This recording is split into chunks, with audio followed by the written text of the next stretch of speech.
Good afternoon and welcome to another episode of Philippine Dreams. What we're going to be doing here is a 10-part series on 10 things to keep in mind before actually making your move to the Philippines.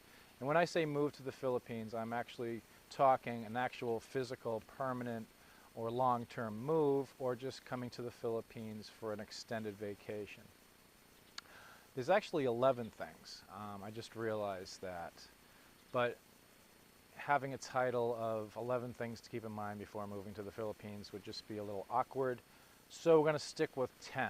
And we'll make the first one number 0. Number 0 is do your research. What this has to do is basically with managing your expectations. There's a variety of sites, there's a variety of sources on the internet that you can utilize to do the research that you need before actually making your move. A lot of them will actually recommend doing a little reachy, doing a little reconnaissance, taking a couple weeks here or maybe a month or two to check out different areas of the Philippines and see if it's for you. Again, it is a developing country.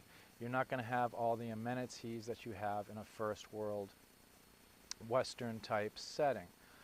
With that said, the positives, the benefits far outweigh any negatives.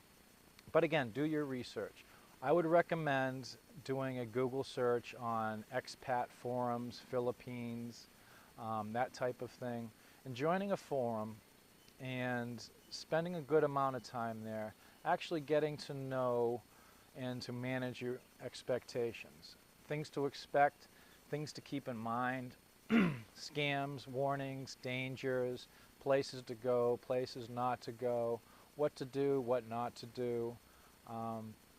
I joined a forum about a year and a half before I actually moved out to the Philippines, and it was a huge benefit. It actually prepared me for about 90% of the things that I've run into so far in the Philippines, but it's that other 10% that kind of knocks you for a loop at times. But it's also that 10% that keeps things exciting and keeps things fresh. There's also some books that you can purchase. One of them is a guidebook to the Philippines by this gentleman named Jens Peters. Jens Peters has been publishing this guidebook for many, many years, if not decades, I believe. And it's an incredibly wealthy source of information about everything and everywhere to go in the Philippines. The guy has really done his homework, and it's considered by many to be the best guidebook on the Philippines.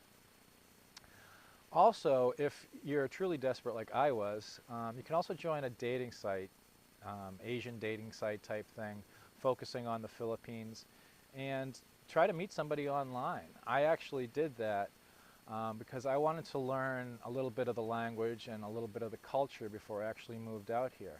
And I met this one young woman who was going to college. She lived in Mindanao.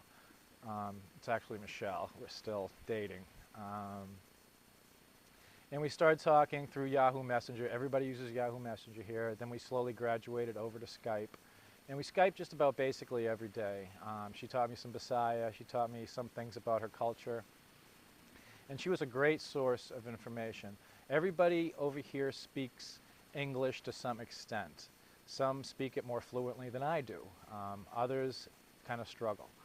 But again, you're talking about a country where everybody knows at least 3 languages. They know Tagalog, which is the national Filipino language. They know English, and they all know at least one regional dialect, whether it be Bisaya, Ilonggo, and some of them actually know a number of dialects. So you really can't hold, if someone hasn't perfected the English language, you can't hold it against them, because I can barely speak English, and I've been doing it for 46 years.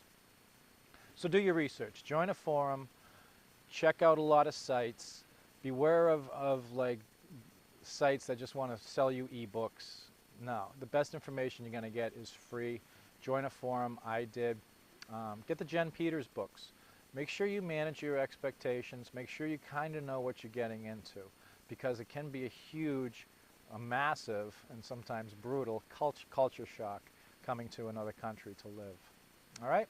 So again, next we got the top 10 things or 11 things that you have to keep in mind before moving to the Philippines. And the next is going to actually be money. That'll be number 1.